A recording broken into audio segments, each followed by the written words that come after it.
He is an atheist and a skeptic. He has a channel which is named for himself where he champions what is called street epistemology. Street epistemology focuses on doubt and logic in the way that people come to the conclusions of their belief. It's not combative like traditional debate. And he's been doing this for about 6 years now. You may have seen him on his 2 appearances on The Atheist Experience, his couple of appearances on The Thinking Atheist, his appearances, frankly, everywhere else, because this man is, by and large, the prettiest girl at the dance.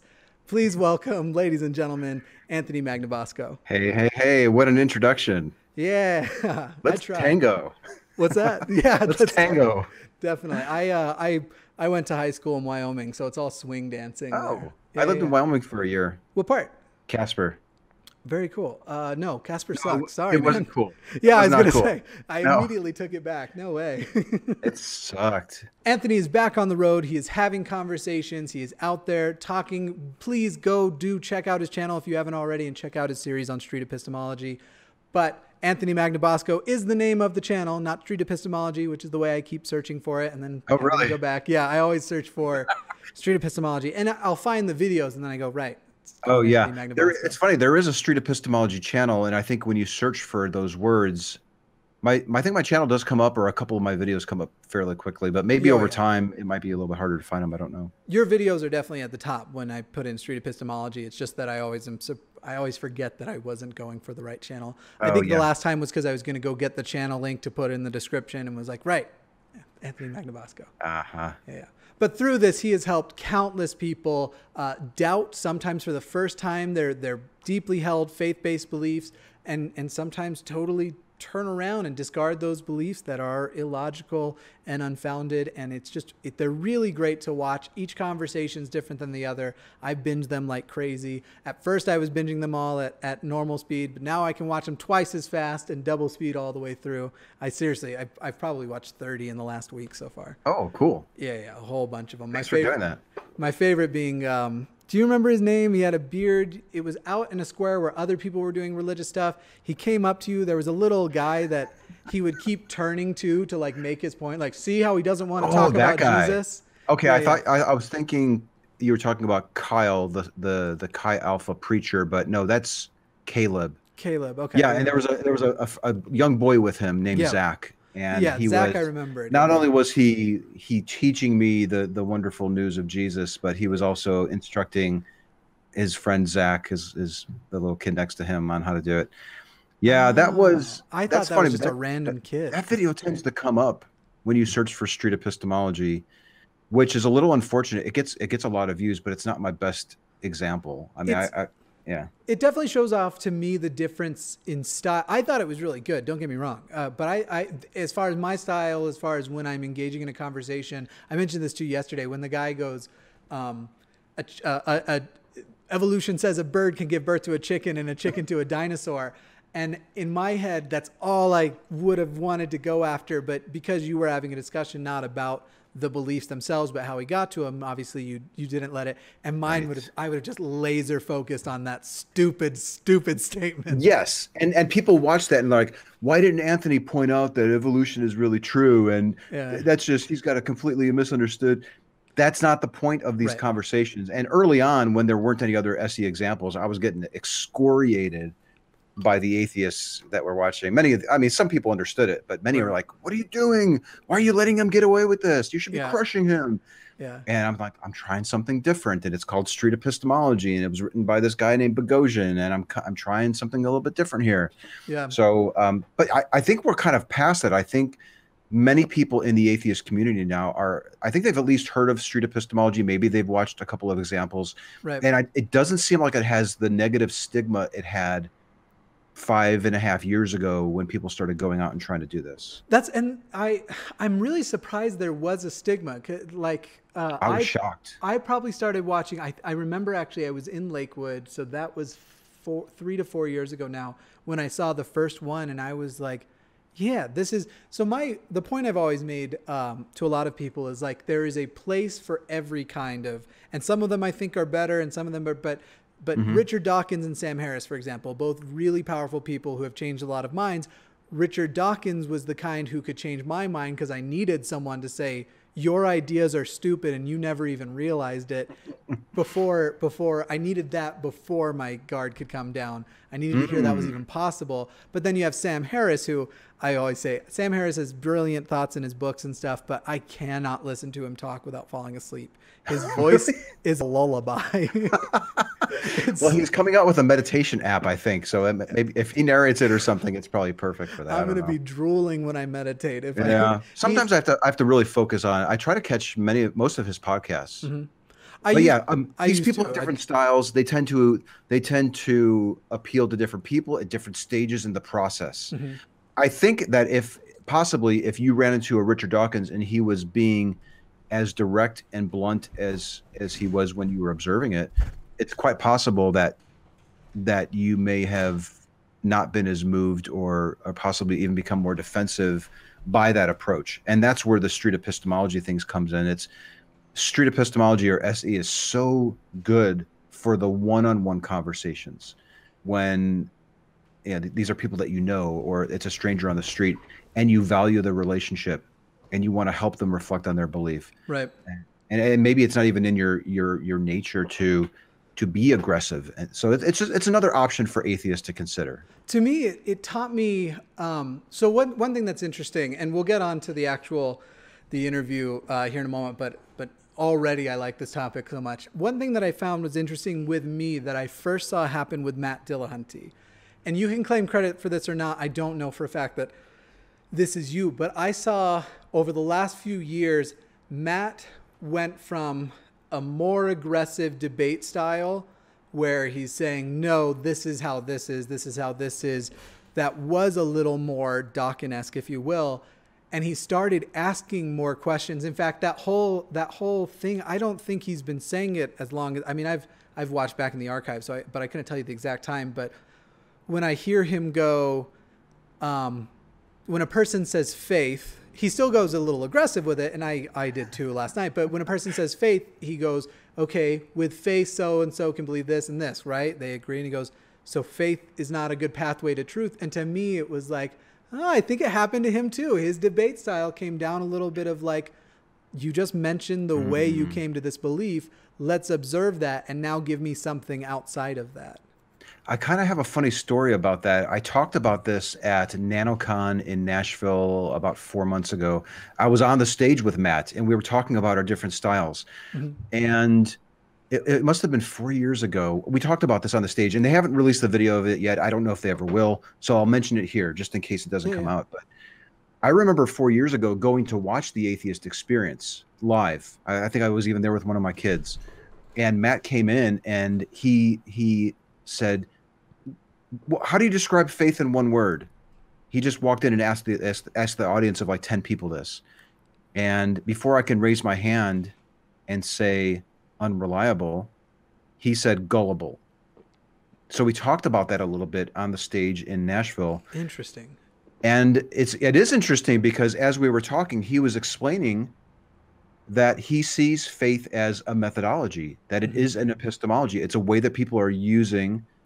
It's a way that people are coming to conclude that certain things are true. Right. So yeah, I think he shifted. Now, yeah, I don't know if that's a result of the work that I've been doing or the videos that have been coming out or just the general zeitgeist of the atheist community is moving in this particular direction. I don't really know what I'm not trying to blow too much smoke here, but honestly, I've seen because I've seen your conversations with other people, and I think it's adjusted a lot of people. So while with my conversations, I really enjoyed experimenting, and maybe next time I'll experiment and I'll go 85% instead of 80, I definitely still like my style, especially when it works, but I like it now after that influence has come in and changed it and looked for these key words. Because, I mean, with street epistemology, it seems like you are saying, let's get past the things that aren't actually your epistemology. Let's get to it. And let's get to the actual way, because faith couldn't have been it. What's the thing after faith? What's the thing after that? And then if you're left with that, you actually need to observe your belief. So we talked about this yesterday, but the viewers obviously don't know. I did an interview, or rather a discussion with a theist who is somebody I knew who had made this post on Facebook about basically the gist was, I'm not going to date you unless you're a man of God. which being the very full of myself person I am, while I have no desire to date this person, was just upset at the idea, like, I'm a very good person. I'm compassionate. I'm loving. I'm patient. And I don't have a chance at you because of this belief system. So then I was like, all right, I want to know what that belief system is. And I want to know why. And so you would give me the advice to stick to the belief. And I did for the first hour and a half. And then we brought it back to it at the end. That's almost too long, honestly. Yeah. You could, okay, so you said a lot of stuff there. Let me just really quickly touch on this. You're right. Like we are moderately interested in what the person believes and the reasons why, but it's the method that they're using to conclude that these things are true that we're interested in, the epistemology or the way that people are coming to this. Right. Coming to high degrees of confidence. Yeah. So all the other stuff is noise, really. Yeah. And we spend so much time arguing about what the person believes, and we spend so much time arguing about the reasons that people are giving that are not necessarily the reasons why. Right. So this is all about peeling back, drilling down. I don't know where I was going to go after that. But, the conversation that you had, I think 10, 15 minutes is usually pretty adequate to examine the foundation of a person's belief. Right. Anything more than that, you almost get, sometimes you don't know where to go. And then you just find yourself talking about their doctrine and what they believe again. And it's, my problem is I'm really good at making slightly relevant tangent rabbit holes. So can I get back to one thing that you were talking about? You were mentioning how it appears that maybe SE seems to be catching on in the community. And I do think that there might be something to that. It does seem like it's gaining momentum. People are understanding it. They're using it more. They're seeing the benefits of it. Right. We're seeing stories of people who encountered somebody using this method and abandoning a belief. Right. I was invited to give a talk to American atheists. I ended up calling it Street Epistemology, a turning point for atheism, because I really do think that this is big. Right. Yeah. And it's not just for atheists either. I hope people understand that. This isn't like just something that we can just hold on to. And I want everyone to learn this thing. No, this needs to be, and so I've talked about for years that in school you should be taught all about logical fallacies and how to debate for both sides and how the right ways to learn and the right ways to investigate. And that's not things we teach children in schools. And to me, that's all basically summarized by the street epistemology. I think even when we say that it's growing in the community, I don't think even, I think it is directly, and obviously the channel's always growing and more people are watching. But I think even more than that, on a much larger scale, people don't even realize that as a result of this, now the way they discuss and now the way they debate, unless they're one of just those assholes on Reddit who just needs to yell at everybody and call everybody. You know what's funny though is I'll stumble across a video where an atheist is berating a street preacher, and if you scroll down to the comments, people are telling that guy like, hey, have you heard of street epistemology? Would you give it a try? And he's like, stop telling me about that method. Like, I don't even have to really promote this thing almost anymore, because I think there's enough momentum and it's rolling. You know, I think we're going good now. The funny thing with that is too, like, I remember as a Mormon, I used to say, you'd meet somebody who just like really believed in lots of conspiracies or something silly, and I'd be like, you know, the gospel is for everybody, but maybe not that guy, and that would be my joke. And now I kind of feel like atheism, it's like, I want everyone to let go of religion if it's not true, but there's certainly an order of which people I want to be talking first, which ones I want to be coming first, because whenever I hear a person who's like, yeah, I'm an atheist, I can't believe how stupid these people are. Anyway, I got to go charge my crystals to make sure that I can sleep tonight. And it's like, bingo. That's the thing. Like, just because you gave up a God belief doesn't mean that you did so for good reasons. And it certainly doesn't mean that you're still not harboring a faulty method for coming to other conclusions. Sure. Yeah. So that's why this tool is so great. And you can use it for other stuff besides just the God claim. We're going to get really deep into that. What I want to go ahead and do, because we're already... Let's go deep. We're already a half hour in, and I haven't done the flash interview yet, which is the part we're supposed to start with. So let's go ahead. Let's knock that out of the... Let's knock that out of here. The flash interview, basically what it is it's 10 quick questions. Keep the answers under 10 to 15 seconds each. Some of them will be one-word answers, but it just gives a baseline for the viewers to kind of get an idea of where you come from, and hopefully things that help them hook in and identify a little bit Okay, let's do this. Question number, oh, you can't say that on my channel. Oh no, you don't know about hashtag let's do this. Sorry. Hi, Josh Feuerstein here. Let's do this. Oh gosh. Okay. Yep, that's where that comes from. And so there's one guy in my comments who's always trying to get hashtag let's do this because I make fun of let's do this from Josh Feuerstein all the time. All right, that's the flash interview. Question number 1. What part of the country do you live in now? I live in San Antonio, Texas, in the heart of the United States. Beautiful. A very low heart. You would have a very bad congenital heart disease if that was. Anyway, question number 2. What part of the country were you raised in? I was raised in Chicago, Illinois, really technically the south suburbs, predominantly Italian neighborhood, very Catholic. I have not been able to place your accent, and you've now told me where it would all come from. Still can't. All right. So you just kind of answered number 3, which is, were you born into a religious home? And if so, what was the religion that was practiced? Which you said Catholic. Very Catholic. How big of a family do you come from? Let's see how Catholic you were. Well, let's see. On my mom's side, she had 7 brothers and sisters. Okay. My dad's side had a smaller family. How about my yourself, family, I'm the oldest of 4. Okay. So not too many kiddos, but yeah, it was Your family was smarter than my family. My moderately sized family. I have 12 siblings. Half are adopted. Dang. Yeah. Oh, half are adopted. How nice. Yeah. Nah. It's too many. They have too many kids. All right. Complicated. We have this like family loyalty rule that I haven't been able to deprogram from, but it's like the most important thing. And it's because my dad's a New Yorker. It's basically mob loyalty, but whatever. Oh, wow. So every time I feel like I'm saying something that might come off a little bit mean, I always feel that twinge of guilt. Anyway, sorry, this was meant to be a flash interview and I'm ruining it. How seriously did your family take the religion? You also kind of answered that, but go ahead and.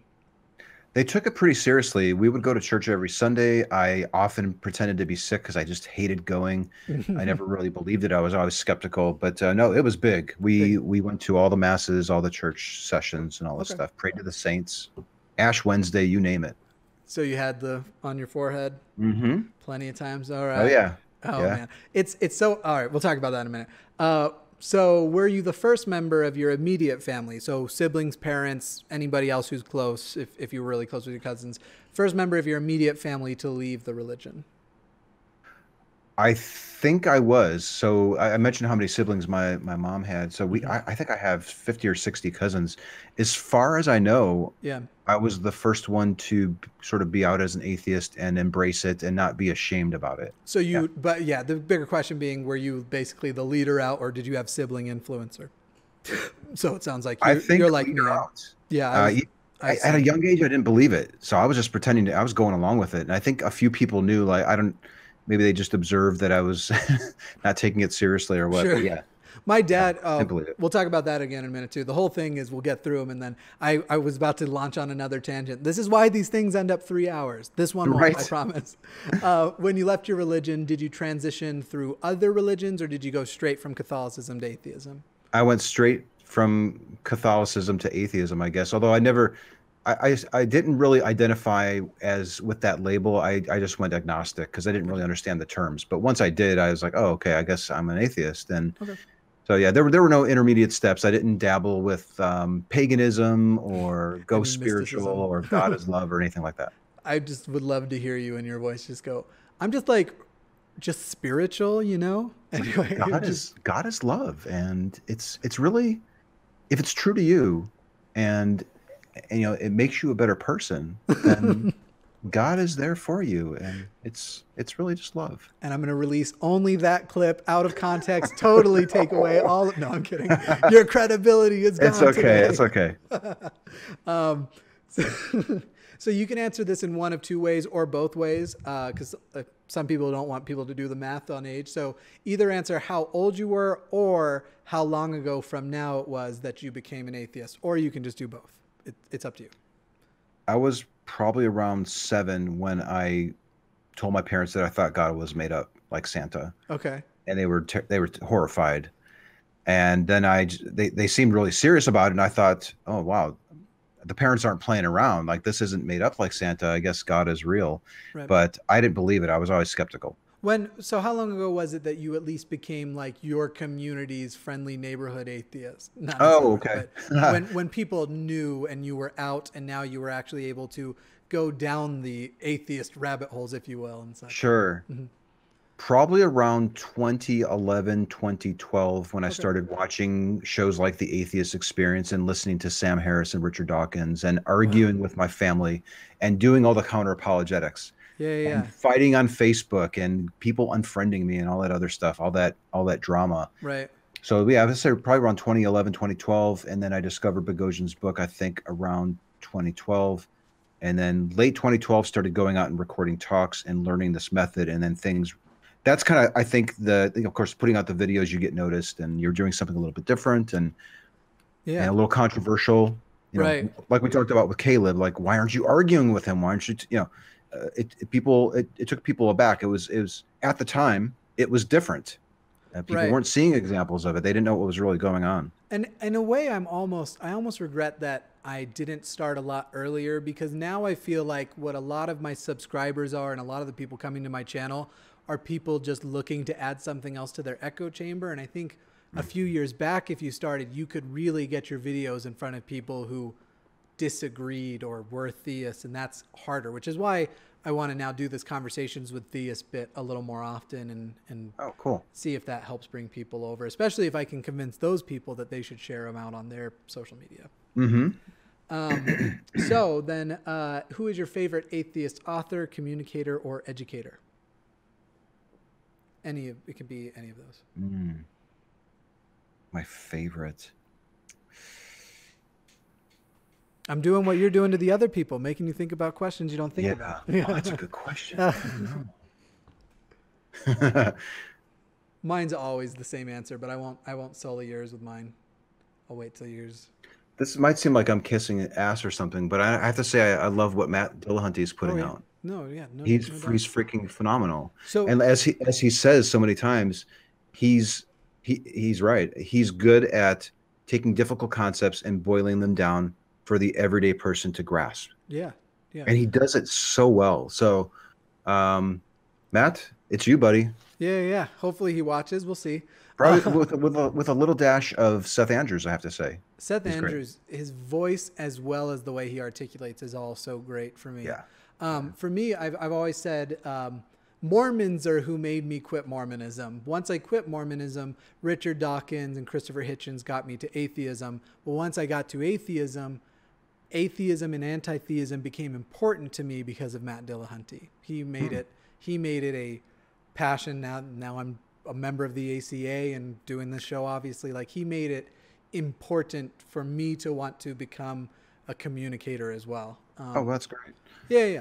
And so, but Christopher Hitchens, if I have to give one, Christopher Hitchens, first of all, the man made the English language his bitch. It was, that guy can make anything sound so profound and so perfect. So I also have a love for language, but obviously not as good as his. And his use of language, I don't know of anyone who did better. In fact, even though I disagree with him so much, sometimes I'll listen to his brother Peter talk about stuff just to get that little bit back from him. And granted, he was very provocative and would say things in ways that probably wouldn't fly as well today. But at the same point, you'd almost want to see what would happen with today. But he's dead, so we can't. Sorry, everybody. Yeah, the Atheist Experience show, produced by the ACA, blew me away. And I mean, you ask my family, every Sunday I'm watching that show. Almost every Sunday I have it on, or I catch it the next day. So I was watching it and watching little clips, and my family was like, "What's going on? He's really watching this stuff a lot." It really sucked me in, and it helped me. It definitely helped me. It's such come to grips with my own atheism and adopting the label and being comfortable by saying I'm an atheist. I'm not ashamed about that. And Tracy right behind Matt. I mean, not even behind Tracy now. I think Matt was who attracted me to the show at first, but now I'm as excited for a Tracy episode as a Matt episode. And it's such an important show. I hope more people will check it out. And I feel like I can easily plug that because this is an ACA show too. Right. Talk Heathen's cool, and it's a similar format, but a different approach and recurring hosts obviously too. But it's just it's a great time to become an atheist. I was becoming an atheist right around the same time. You said 2011, 2012, yeah? Becoming a more outspoken right around the same time. And it was harder back then. And I'm not trying to like get street cred for it or anything, but yeah, it is a much It was harder to come out? Oh yeah. Especially I felt I had to hide it for a long time because of being in such a religious family and with such a religious community, and it was tied into all of my life, my work life, my social life.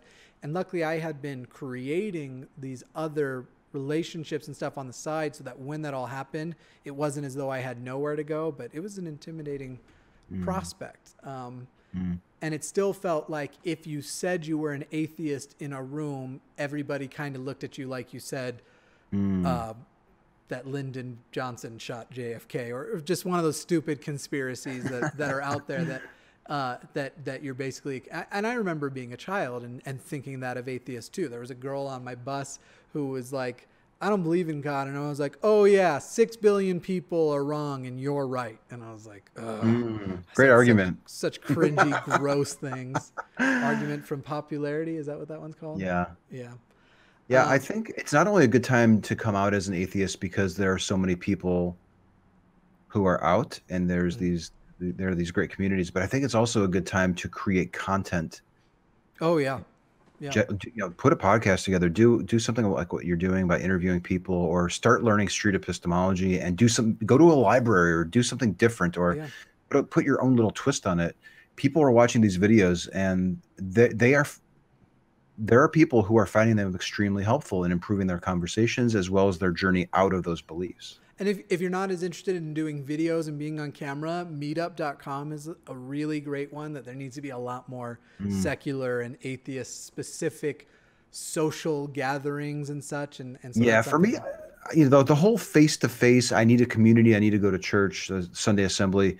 Yeah, I went to those a couple times. I didn't need it. I get more than enough of that on social media and electronically, but I'm not knocking it. There are people who they don't like the social media part of it, and they want to go see people face to face and have a beer, have dinner. I actually feel the same way as you do. The exception I'll say is a couple times a year we'll drop back into, there's a secular book club that meets through meetup.com, and they'll pick something and then they discuss it, and you never have to really worry about like, we did one that was a book on these people that escaped North Korea, and you don't have to worry about somebody bringing in Jesus and blessings and how blessed they are. No, blessing would be being born not in North Korea, or North Korea not being allowed to happen because anyway. So do we still have more of those hot ones, or would you call them, the 10 questions? No. The flash interview is done. Flash interviews. Oh wait. Actually, I think I have one left. Sorry. Yeah. Okay. 10. I don't know if we went through those or not. My mistake. Sorry for how long this flash interview went on, but hopefully it was enjoyable. If you could have dinner with any individual, present or in history, who would you have dinner with? Ooh, Thomas Jefferson. Yeah, that would be an interesting one. Especially to tell him what we now know about science and see if that more deistic outlook came all the way down to atheists. Or I would want to like, hey, what was going on with the founding fathers? Can you clarify a few things? Because there seems to be some confusion about this document that you put together. Yeah. What was going through your minds there? Can you clarify a few things? What do you mean by well-regulated? Can we go over that? Yeah. What was the Family Guy joke? Everyone has a right to hang a pair of bear arms over their mantle. What is confusing about that? Yeah. Yeah. So I'd probably, if we were to go atheist, I would. Yeah, you probably have to say Hitch. Oh yeah, that's me for sure. Yeah. I was just coming onto the atheist scene, maybe 6 months or a year after he passed away. There was a big convention, I want to say it was in Houston, organized by a guy I know here in San Antonio, who it was the last convention that Christopher Hitchens went to. So I missed it. Oh man. If I just got a little bit more involved sooner, I probably would have been able to meet him. So now that we're off the flash interview and going into conversations, which we were already doing, but I want to start with something that will be like an extra hooky for the audience. So I'd like to recall a conversation you had during the Street Epistemology out on the roads with somebody. The claims were particularly extraordinary, beyond extraordinary. Their claimed epistemology was beyond extraordinary, and just something that sticks out as really way out there if you have an example? Okay, so I've said this one recently in an interview, so I'll mention it quickly because it really was the weirdest one, but then I'll talk about something that just happened 2 days ago. Sure. So 2 years ago, a guy said he was 100% sure that God was real because his recently deceased dog appeared to him in a dream and told him all about heaven. So the conversation that he had with his dog was validation that heaven was real.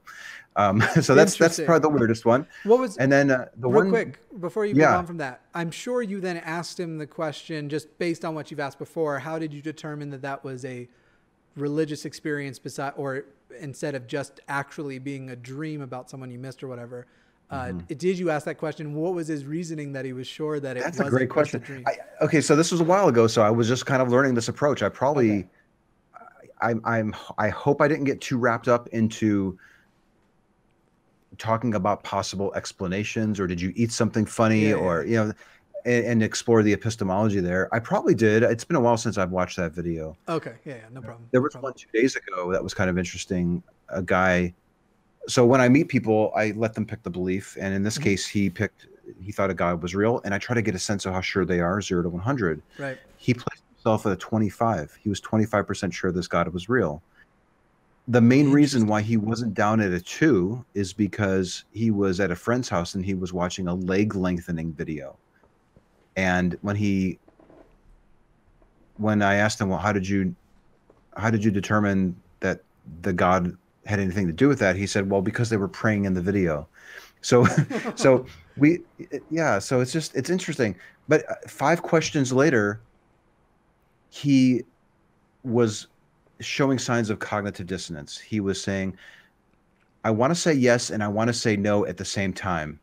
Right. He actually says that in the video. So that was probably one of the more recent ones where it was a little unusual. Like, really, just watching one video, you found it so compelling to actually think that this is true. So just a nice friendly discussion about, is that reliable? What if they were praying to a different God? If they happen to be sacrificing a chicken and taking the ashes of the burnt chicken and rubbing it on the woman's legs, would you find that compelling? No, I wouldn't.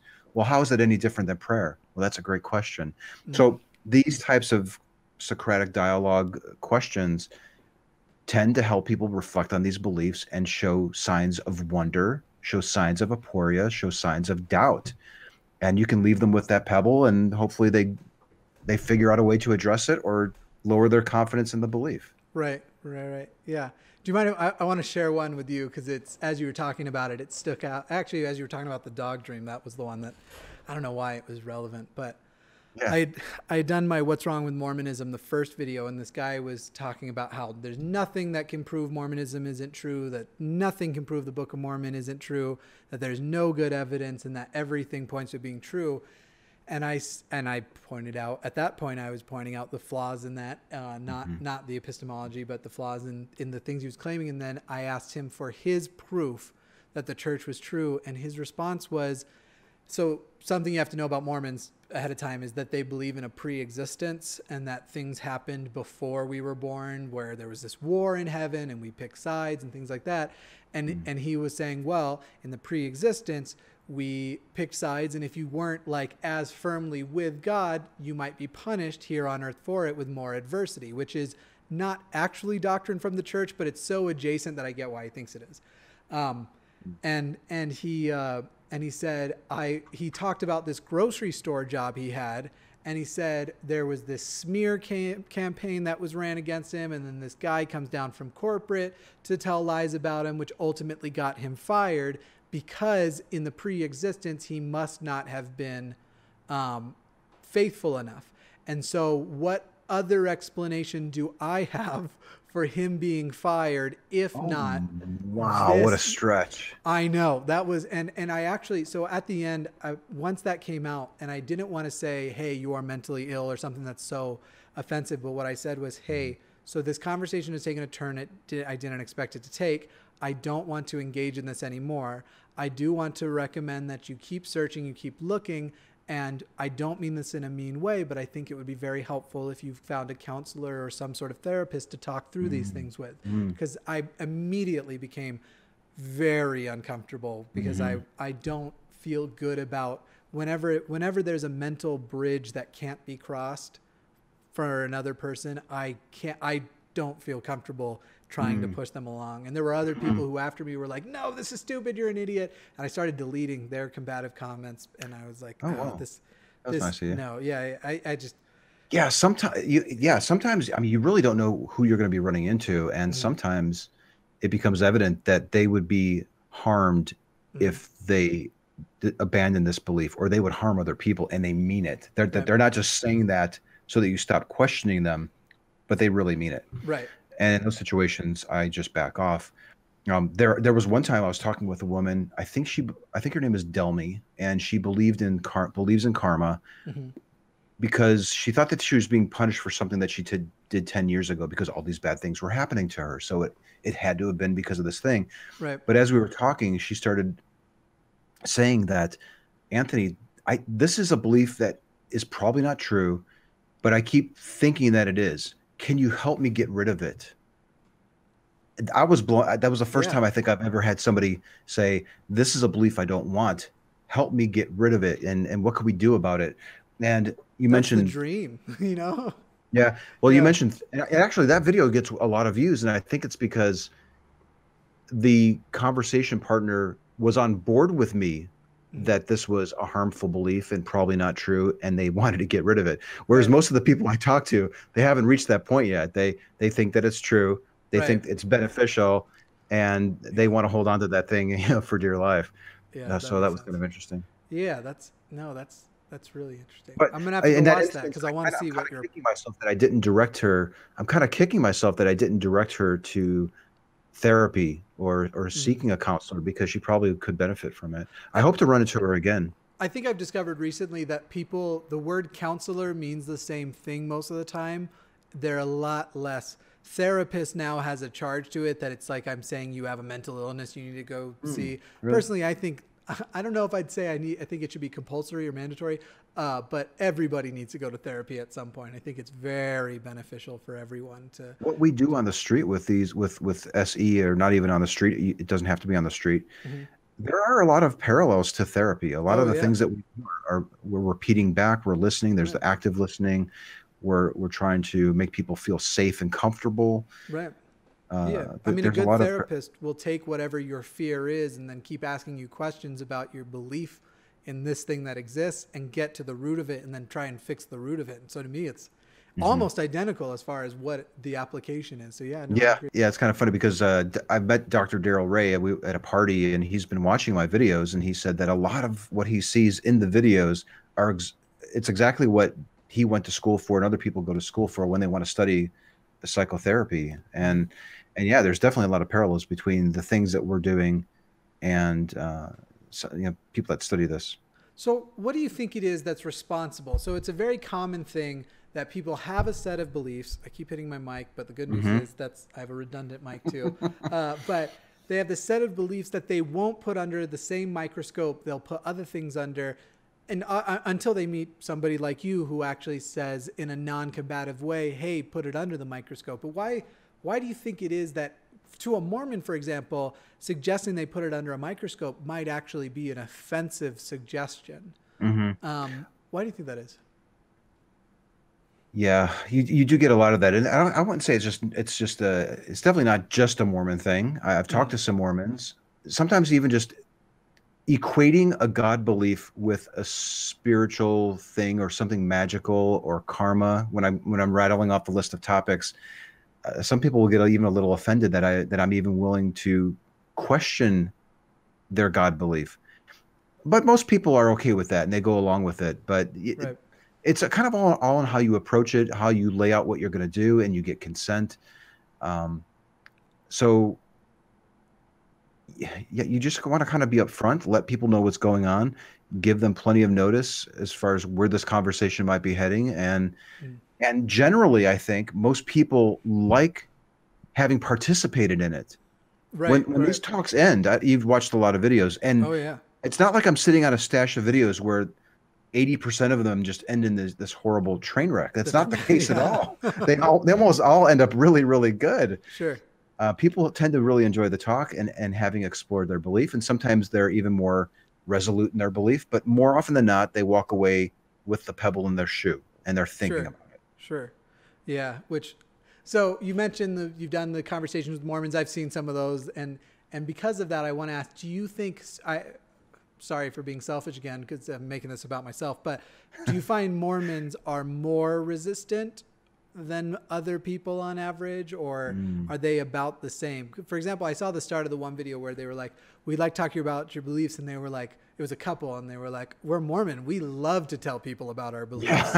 And do you find that they are more resistant than, say, other Christians? I wouldn't expect to find them more resistant. It's funny because I always say Muslims and Mormons are so synonymous in the amount of commitment they have to their religion, but maybe other Christians or yeah.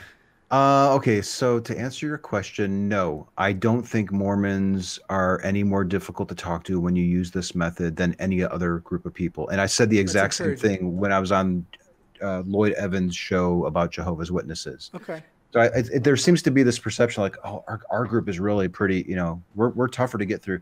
I really don't think that that's the case. And Muslims, I feel the same way. Okay. That's very encouraging, because I have so much family that I want to try myself to come again one day when the conversation arises and not be as combative and go, let's not argue. Let me just ask you. Yeah.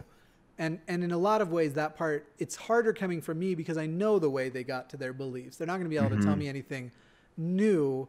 And so I feel like from me, it might seem disingenuous, which is why I'm totally going to just happen to be at the supermarket with my dad when you're at the supermarket, and I'm just going to run it now. It's just it's funny. People message me like, can you come talk to my dad? Or when are you going to be in Denver? Because I'm in Denver. When are you going to be here? Yeah, exactly. I get that quite a lot. We started a Facebook group called Chat with a Street Epistemologist. So if you know somebody who you love or care about, and you would like to have somebody gently challenge their belief formation process like you see in the videos, right, go to the Chat with a Street Epistemologist Facebook group, and you can ask for somebody to give you some pointers or do a little role play with you so that you can be prepared for that conversation. Sure. Or you can even have your loved one go in there and converse with somebody who's using this approach.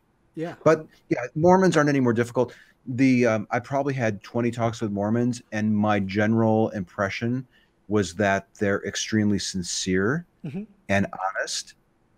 They're probably one of the more honest groups of people when it comes to reflecting on their beliefs and admitting when they're using faith as a method and acknowledging that it's unreliable. Yeah, and I didn't want to imply difficult as in like they're harder, like their points are more, because that's what a Mormon watching this would be looking for. See, they can tell we have a little more truth. I more meant, is the wall that they put up thicker, I guess, where you before you can actually get them to be open up and be honest and observe. Do you find that wall to be any thicker? Which it sounds like probably not, but well, you mentioned the conversation that I had with the Mormon couple in the park, right? And what was interesting is the woman, I think, had been raised with it, and her husband came along later, right, but he was the one that was really into it, and the doctrine, it's this, it says this in the book, and I'm like. And in fact, his wife was even picking up on where I was going with it. She's like, honey, he's not interested in what you believe. Right. He wants to understand how you figured out that that's true. Why? Yeah. So let this car flash by. Okay, go ahead. Yeah, I think there's different personalities at play here. But I remember she too had given a reason. I'm trying to remember what her reason was. It might have been like the fruits of Mormonism. Yeah, and then the fruits gave one belief. The fruits are a validation that the belief is true. And in his instance, it was the feeling. You'll get a feeling, and the feeling is telling you that this is true. You'll feel it. He doesn't say in your bosom, but I know that's a big Mormon thing. Right. Yeah, you'll feel it. And we were like, I think we were talking for almost an hour when he said, it's like you have a feeling somebody's behind that tree. And I'm kicking myself that we didn't explore that a little bit more to see. Yeah. Could you have a feeling something's behind the tree, but there really not be somebody behind the tree? Yeah. No, I hope they follow up if they haven't already. So at some point in your conversation, sometimes toward the end, sometimes in the middle, but it seems like a question will come along that's basically like, if faith can be used to support any position, what good is it to get to truth? And I want to talk about that concept, but first I want to know if that specific question has ever been met with hostility, because to me, I could see it happening. So as specifically you saying, even if they've agreed that faith sucks, essentially, but drawn out, has that ever been met with hostility? I don't think it's ever been met with hostility. I think it's been met with uncomfortableness. And well, okay, so there was one guy. Okay. It didn't happen at the time of the interview, but he messaged me later that he was in the bathroom and he was essentially, I think it came down to faith for him. Right. And we were talking about how, is faith really reliable? And I think he was having somewhat of a breakdown in the bathroom. And he I don't know, he sent me an email saying that he was envisioning attacking me with a chair or something. But and there were friends around him and he was safe. Yeah. But that might have been the greatest incident that I'm aware of. Interestingly, I'm still chatting with him today. Good. Yeah, we've moved to Facebook Messenger and we're going through it's very complicated. He's constructed a lot of different reasons now. He realizes faith is unreliable, but suddenly 2 years later, he's got all these other great reasons why this is true. So he's elevated, his explanation has become much more complex. Do you think that means and so this was something I asked the girl who I was interviewing yesterday in prep for this. We talked about, so this in diverting from your style, she had talked about, she has this for sure belief in Christ, but it also talked about that she doesn't know the Bible back and forth. And so I asked, are you aware that it wasn't until 92 years later that anybody actually wrote about it? And that was apparently the first time. Oh. And then she said, and I said, does that bring any doubts? And she's like, well, yeah, and I'm definitely going to go do research now. And so when she said that, I said, okay, I just want to ask one thing. Can you try when you do your research to start at a position of 0 as not made up, and don't do your research in trying to prove my point or your point? Just ask neutral questions to Google. And do you think that in 2 years that he has all of these new reasons, do you think he actually went, I'm uncomfortable, now let me go and search this from a neutral position? Or do you get the impression he just went searching for more information that supports his side, regardless of if it's something he contemplated deeply?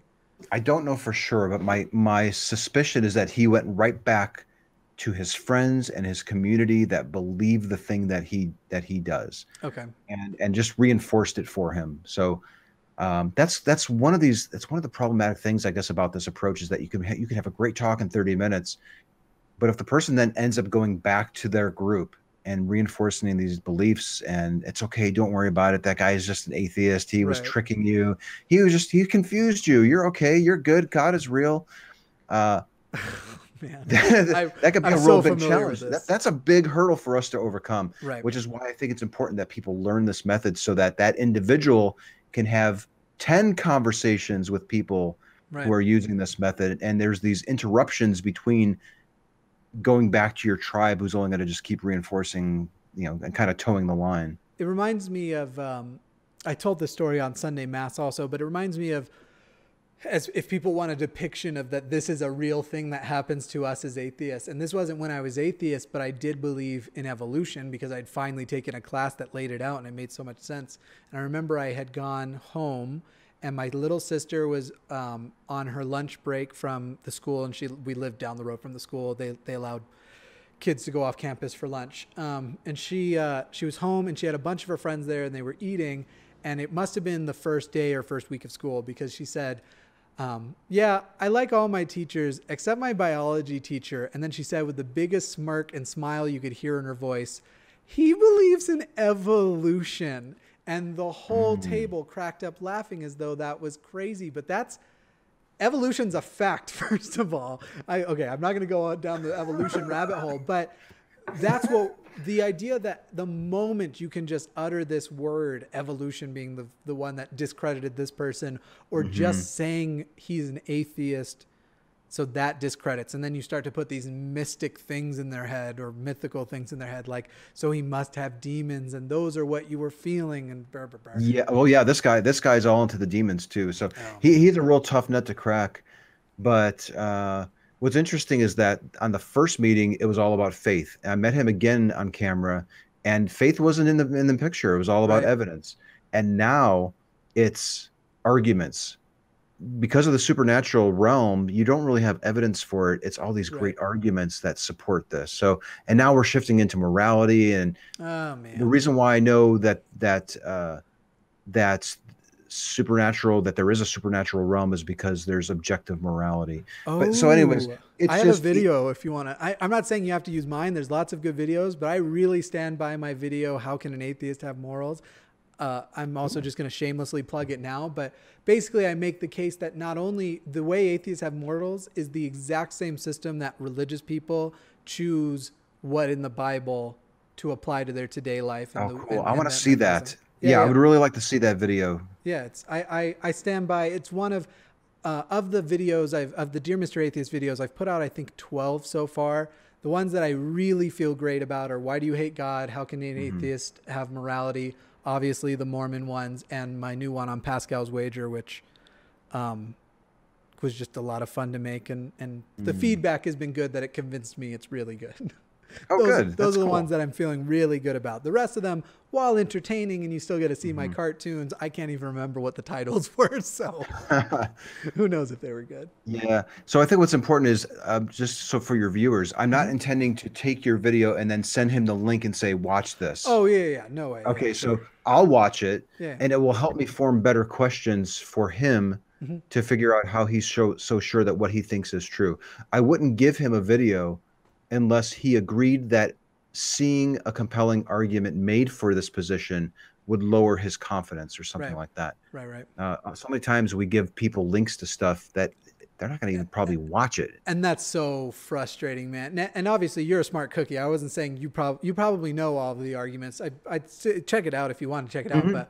But it's the truth is, Dear Mr. Atheist is made for people who are looking, not for people who are debating and want to put a link up. It's for atheists who aren't very good at articulating their position, so they need another atheist to kind of lay out the words for them, which sounds like, I'm not saying choose the belief, but when you already know, for example, Pascal's Wager, when you already know that you think Pascal's Wager is silly and it doesn't make sense for you, that doesn't mean you can articulate it. And so I try to present how we word it and everything. It's also for people who have doubts for the first time and go, okay, but I know moral atheists, so how could an atheist have morals? And then they go and they find it. So I wasn't trying to suggest do not be, I hate debating with Google, which is what I refer to anytime I'm debating with somebody, especially on Facebook.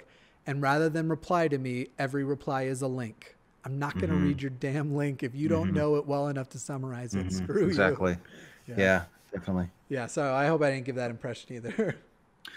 No, I appreciate the resource. I'll definitely check it out, though. Yeah. So would you say it is the concession of people realizing that faith isn't a reliable way for at least on the external? This is the point I made to the girl last night. I was like, look, faith might feel like it's enough for you, but you've already conceded it's not a good way to truth. For me, who's starting at 0, to choose between you, Ali, who's my Muslim friend, this Hindu woman, my Mormon family, do you find that getting them to concede to that's the turning point? That's the moment where they go, okay, what do I have besides faith? Is that the big moment, you think? Yeah.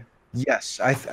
Okay. Yeah. Many people who believe in God think they have evidence. They discover that they don't. And then usually faith is one of the final things that they throw out. Right. To take that leap of faith. I had a talk on the trail today with a lovely young lady who says that you have to make this blind leap of faith. And we did the whole, what if a Hindu told me the same thing? And she was so closed. It was really quite interesting how she was doing her best. And she was even saying, I understand that faith can lead people to the wrong conclusion. Right. And there's no way to test it. And the person who's using it to conclude in a different God has probably made a mistake. Right. But I'm still confident that I haven't.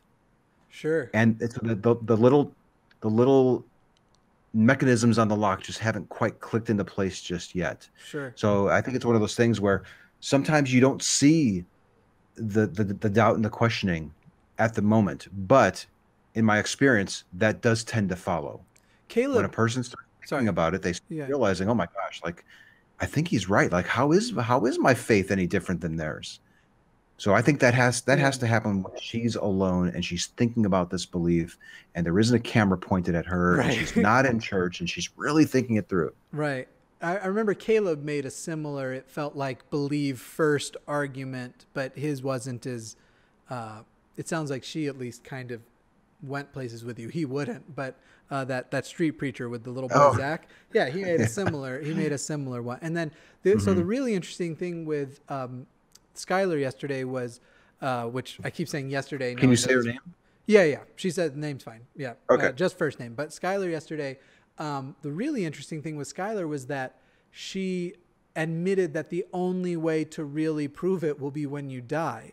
And then I asked, my follow-up was, do you see how to a person like me that's an unsatisfactory answer if whether or not I would go to hell depends on me figuring this out while I'm alive? And she conceded that, yeah, that is an unsatisfactory answer. And so we kind of went, she definitely withdrew to the only time we'll really know and it be for sure was when we die. Yeah, I when people say that, like, listen, Anthony, we just won't know. You'll know when you die. Yeah. And I say something like, how could we figure it out in this life? Because if it really isn't true, could you be believing in something that's not true? And then they tend to sort of come around on this. And yeah, like, how can we figure it out now, today, next week? I don't want to go my whole life believing something that's not true. I wish I had gone with that question.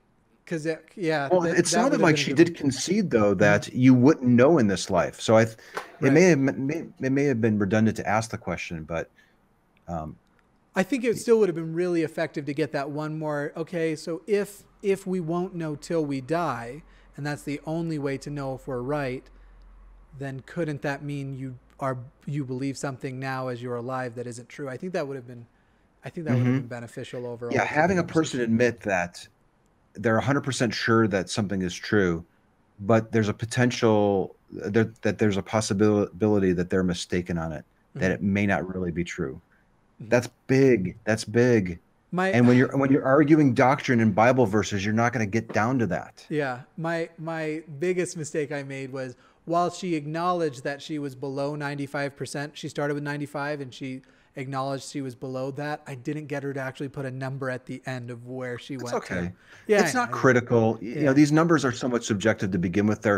They're subjective starting points and ending points and little checks and balances along the way. And in my opinion, they're not even actually answering whether or not it changed. I think the number you ask for at the end is what the true number would have been at the beginning had they been able to answer with full intellectual honesty, if that makes sense. I'm not saying they don't have more doubt, so maybe it would be a little different, but okay. I don't know if I agree with that. I know Matt tends to say that quite a bit, that no, when you have these conversations and they lower their confidence, that's the true number that they would have given you if they weren't socially conditioned to give this, or you've now made it acceptable for them to say that or something. Maybe that's true in some cases, but in most cases, when you watch these videos, and these are self-reported numbers, the person might be lying, but it does seem like they are really lowering their certainty. They are really lowering their confidence in this belief.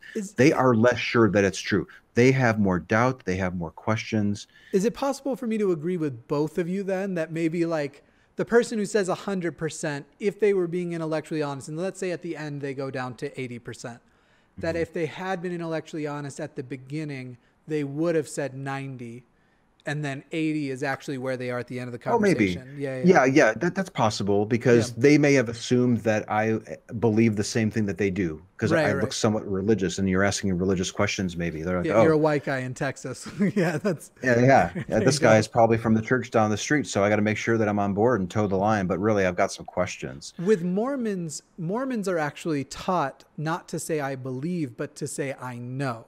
So, for example, every Sunday, every fast Sunday, which is the first Sunday of the month, they have fast and testimony meeting where they get up, and there's a short version and a long version. The long versions are the people who get up and they decide to tell you what happened their week. And then the short version is also the way the long versions end, and they'll say, so I want to bear my testimony. I know the church is true. I know Joseph Smith was a prophet. I know he restored it. I know blah, blah, blah, blah, blah, in the name of Jesus Christ, which we would always joke was in the name of cheese and rice. Amen. And but they are conditioned with I know, and that you need to show, it's almost like they're teaching you fake it till you make it subconsciously, AKA brainwashing you, but whatever. And so that's, I think, why I ventured into there, because for me, coming from Mormonism, even when I had doubts, I knew to never broadcast it. And keep in mind, this is a church that Dieter Uchtdorf, one of their apostles, in a church talk 3 years ago, gave a talk that the name of the talk, I'm pretty sure it was the title of the talk, but the message in the talk was "Doubt your doubts first." That's healthy. Horrible advice. That's horrible advice. Doubt your doubts. He's German too. I don't get too hung up on. I really, when I started going out, I was really sloppy with my terms. I'd jump between belief and knowledge and back to belief, and then talk about confidence and all this stuff. And I didn't really notice it until people started pointing it out in my videos, and then I'd watch them again, like, oh yeah, I need to be careful. Those words really mean different things, right. Which is why I'm spending more time just framing it in terms of certainty, in terms of confidence that something is true. Okay. I don't care if you believe it or you know it or whatever. Right. How confident are you that that thing is true? That's what we're talking about here. So as often, so I just want to know if, because I think I saw this early on, and I did this to some degree with that talk with Skylar. Do you still broadcast that I want to know if you have an epistemology that gets you to the truth? Because if you do, I want to know that for myself because I'm looking for truth? Or do you now make it more about it's become clear that everyone's epistemology on religion sucks, and so I'm just trying to help them out? Oh, okay. Yeah. Okay, so yeah, usually it comes up sooner or later during a conversation. They want to know where I stand on it because I try to be neutral and I don't reveal where I stand. They may even be an atheist, and we could be 20 minutes into a talk and they don't even know that I agree with them. Sure. And I find that to be a compliment if they don't know where I stand, because I want to be neutral. Right. But because it's a conversation, they do tend to ask, where do I stand on the same claim? And then at which point I usually reveal where I stand. But I do somewhat feel like the need to explain to them that I am open to believing what they believe. Sure. Like the woman on the trail today who had a crystal around her neck. I'm going to release this video probably next week. It was awesome. So do you know what day of the week? Because this is coming out next Friday. So will it have already been out, you think? I'm going to shoot for Thursday of next week. Okay. So yesterday. This video. So yesterday we released the video. Yeah. I'm talking with a woman who thinks that the crystals around her neck give her special powers. And I told her, I said, if that really is true, I want to know about it. It is. I'm not lying when I say that. Right. I'm skeptical. I need to see that you've used a reliable method or epistemology to conclude that that's true. Right. But I'm certainly open to it. So even though I've heard the arguments for God over and over again, and when you have 1,000 conversations with people, you kind of start to think, oh gosh, here we go again. It's coming down to faith.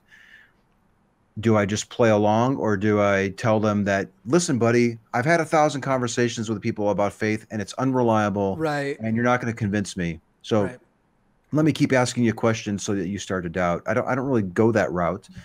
I try to remind myself that maybe their definition of that word is different than the hundreds of definitions that I've heard before it. Sure. And maybe the way that they're using that word is actually reliable and testable, and this thing really is true. Faith. I really do try to stay open to the possibility that it is true. Okay. Faith, I think, is the main word too, that you have to get their definitions of, because man, the faith word is just used so liberally. It is people will jump between saying that it's a method to it's something that you get after you've concluded that the God is real.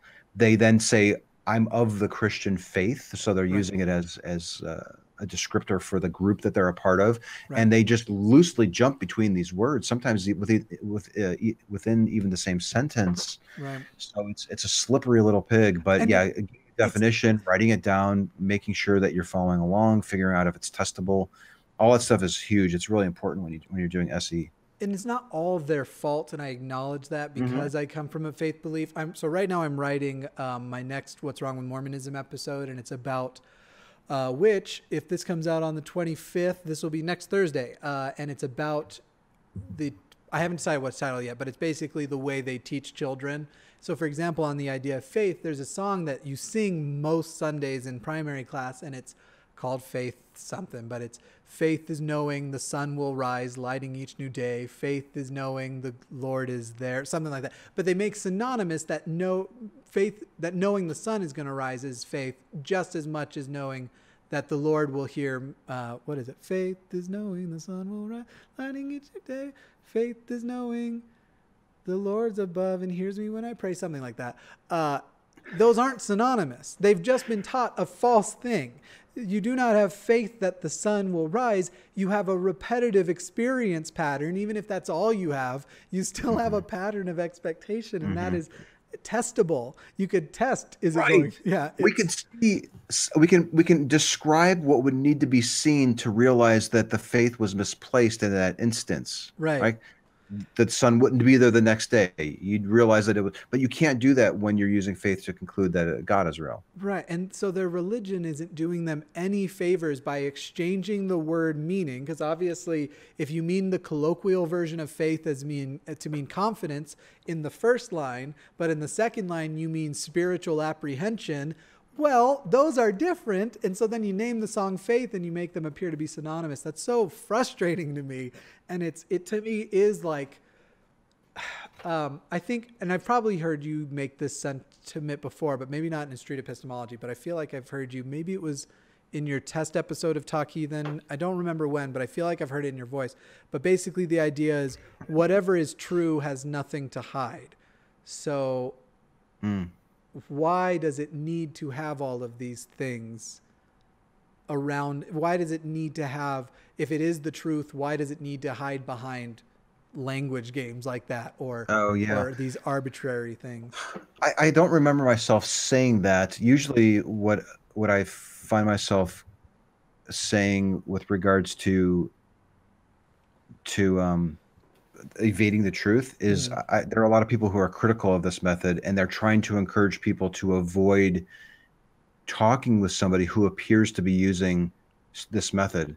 Sure. I've seen a lot of Christians, particularly apologists, that if they see you asking how sure you are on a scale from 1 to 10 that this is true, or 0 to 100, they'll say, yeah, you're doing that street epistemology stuff. Get the hell out of here. And they end the talk. Because they know it works. I'm not sure, but they're I don't know if they're feigning frustration or they're a little worried about how effective that this is.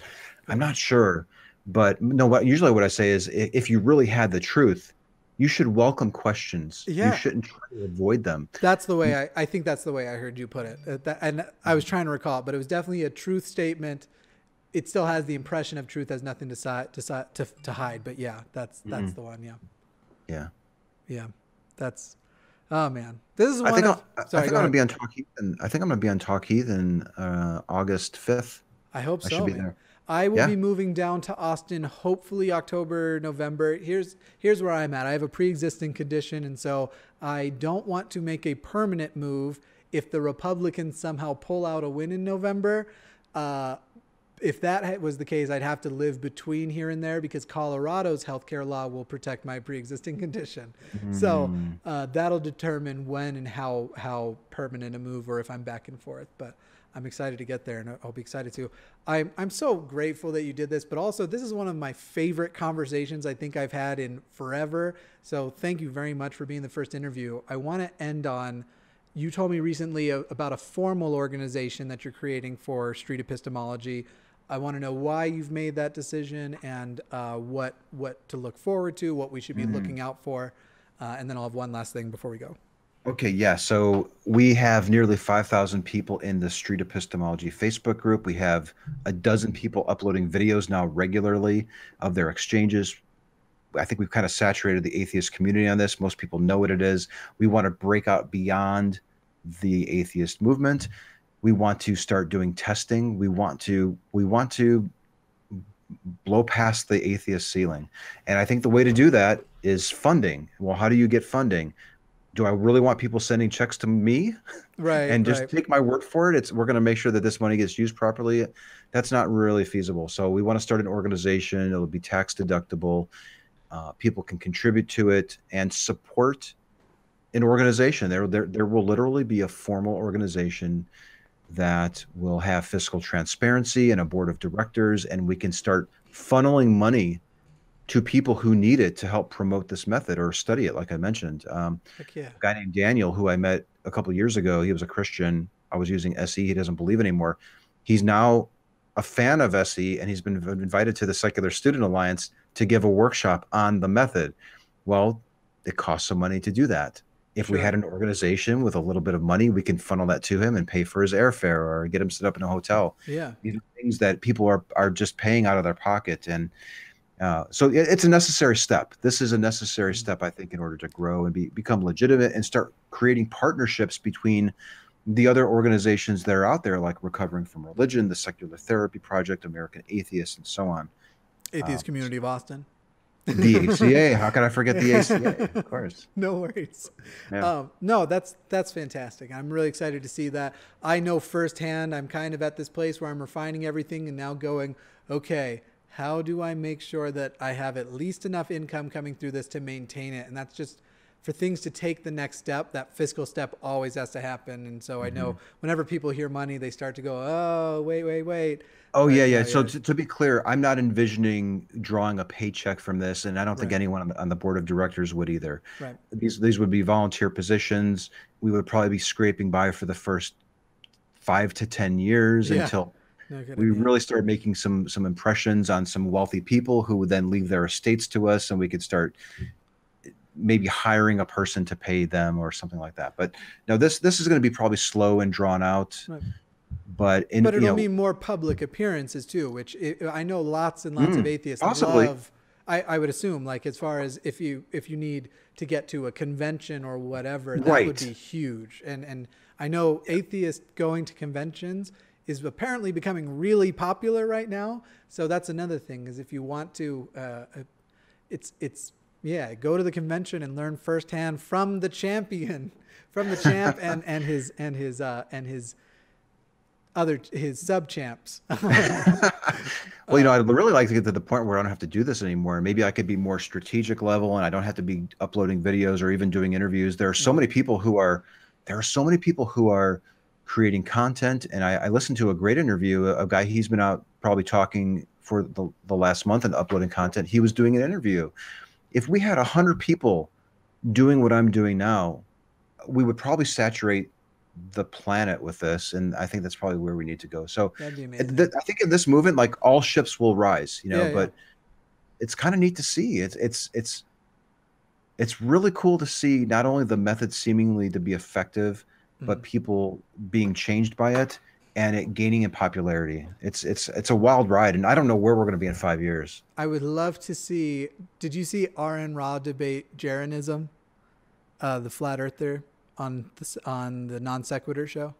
I think I was driving to Houston and listening to it. It was about a month ago, wasn't it? Yeah, about a month ago. Yep.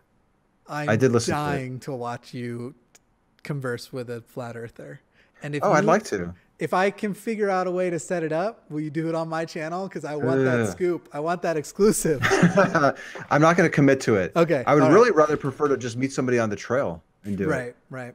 Yeah, good luck meeting flat earthers on trails. I've met a couple. On the trail? Mm-hmm. I'm surprised they leave their basements at all. No, I'm kidding. I was just trying to set that joke up. Oh man. Yeah, no, then if you have, for street epistemology, obviously, but I couldn't set up the Jeranism. That would be the Non Sequitur guys anyway. But yeah, I would just love to watch that discussion. And I wonder if it wouldn't go similar to the way the last bit of the debate went, where, except for Aaron is very energetic and kind of pulls that out in other people. But the way he came in and was like, no, that's not a model. Present to me a model. And the guy's like, well, the model is, here's what's wrong with your model, instead of presenting his own. That was I think, what people can do, if you're interested in having topic specific discussions, you can go to the Flat Earth Convention. I think there was one in Denver or somewhere in Colorado not too long ago. Probably Colorado Springs. Yeah, I think there was one there. So you can just go out there and start interviewing people, and as long as they're one-on-one conversations and you're not creating a scene and people are gathering around, I think that would be problematic. But if you could find someone who is willing to be honest with you and explain why they think that this is true, I think you would really have a good talk using this method, even with somebody believing something like that. It just as a suggestion, and I can cut this part out if you don't want to do it, but maybe tell Eric or Jamie, whoever you're going to be on with at Talk Heathen, to reply via email to Victor, who tried to challenge EJ to a flat earth debate, and ask him to call in on the episode that you'll be in. On. That would be fantastic. I think that, okay, yeah. I think I'm going to be on with Eric. Cool. And Eric's the social media coordinator, so he's probably the email guy anyway. So just a thought, I would, man, I'm getting giddy thinking about it. It would just be so fun because he's going to come in with, well, the Earth's not a pear, I'll tell you that much. He's a Brooklynite, and he, and then it'll be like, satellites don't exist. That's just baloney. And you think that we can be spinning at 6,000 miles per hour, moving 54,000 miles away from the center of and it's the soul. And he'll just come with those. And I would love to see, instead of the argument, which EJ did a great job and was like, this is how orbital mechanics work. This is why this is gravity. I just went with facts. I would just love your approach now, because he's already had the hard debate. Yeah. You know, they have a little tub of gumballs there now in the studio. And I think that might be useful for a caller like that. Just a simple question of I've been using it on the trail with a little thing of Tic Tacs, but I call it the truth test. Where, have you seen it? I've seen the Tic Tacs, and I've always wondered why you have them, but I've never seen you offer them to anybody or anything. So I was like, oh, it's funny. I offer. Okay. It's funny because I offered them to the woman who had, she was there with her boyfriend or something, who had the crystal. But no, we do a thought experiment where I make a claim that the total number of gumballs in this case is odd. And if you claim that the total number was even, would you agree that one of us would be correct and the other one would be mistaken? That we both can't be right at the same time. Right. And hopefully he says, yes, I agree with that. One of us is either right or wrong. Sometimes people will say, no, we can both be correct. You know what? He wouldn't. He would say, oh, now you want to talk about gumballs, but you want to ignore the fact that there's no satellites. That's literally the way he would. That could be problematic. I don't know if I would really want to talk to a caller like that who wasn't really willing to slow down and think about things and stop jumping off the topic. I would probably just say, listen, we have to stay on track here. Right. Because we want to try to figure out if this is true. Yeah. Do you want me to? I'll send you, if you want, the video of EJ and him debating, and you can make up your mind about it. It's like 15, 20 minutes. It's actually, of all of their clips, like their normal shows get anywhere from 10 to 20,000 views. That clip has more than 500,000 views now. What? Yeah. Wow. It must have circled in some of the flat Earth groups or something. So EJ is a aerospace engineering student. And oh yeah, I've seen them. Yeah. And EJ, whoever titled it might have gone a little hyperbolous because they just called them an aerospace engineer. So with a title like Flat Earther versus Aerospace Engineer, I'm not surprised it got over 500,000 views, but cool. There were lots of people who were mad about the terminology after that. I'll have to check it out. Yeah. Prematurely taken. I did a video. It was an afterthought, and I uploaded it. It's called "An Atheist Takes the God Test," and it has, I think, it cracked 500,000 views. Nice. Which is funny because it's not anything like the talks that I normally upload. It's a little frustrating that one is the most watched video and it has nothing to do with what I do. Yeah, I'm waiting to see, because it seems like the analytics and the algorithm favor things that you go, okay, I get it, but there's no honest way for me to use that to my advantage in my normal titles and things like that. Yeah. Because now I want to make a video that's aerospace engineer versus flat earther, because I want those 500,000. Exactly. Yeah. Oh, man. Well, thank you so much for joining. Do you have anything you want to plug? Any website, social media, obviously the YouTube channel, all of that, everything's linked in the description below for the YouTube channel. But if you have any additional social media or anything you want to plug, go for it. All right, cool. Thank you. And I think I'll try to send you links to a lot of the videos that we mentioned, so that people don't have to hunt those down. And thank you, Jimmy, for having me on your show. I really appreciate it. This was really a great interview. And I'm really excited about your show getting kicked off and what you're doing with the ACA. And you're moving to Austin. I mean, that's kind of in my backyard. Yeah. So maybe we can do something together in the future. And let's go camera shopping. Maybe we'll go camera shopping. Yeah, exactly. We can get rid of this webcam that I'm using and do something different. But no, I'm really excited about where things are going with atheism and the movement and with street epistemology. And you can find me on Twitter. I'm very active on Twitter. It's my last name, Magnabosco. I have an Instagram, Facebook, and YouTube channel. That's Magnabosco 210. If you just search for Street Epistemology Anthony, you'll find my YouTube channel. And then please don't forget about the streetepistemology.com website. This is the place that you can go to find blog posts, links to the podcast that we have, links to other channels, and all sorts of other exciting things. Anything related to street epistemology, you'll find on the Street Epistemology website. And you can even join our list of 10,000. We're hoping to get 10,000 people to get signed up and learn this method and start employing it and changing the world for the better. It's important. I really hope you'll come back again. And yeah, again, thank you so much. I really appreciate it. It was my honor. Thank you. Thank you so much for watching. And if you enjoyed what you saw today and you're excited to see more, please do us a favor, hit that subscribe button, hit the notification button, and make sure that you are following and up to date, and consider sharing this with somebody. The stronger our sub count, the more we'll be able to do all of the things we have planned for this channel. Thank you again, and remember, stay skeptical, my friends.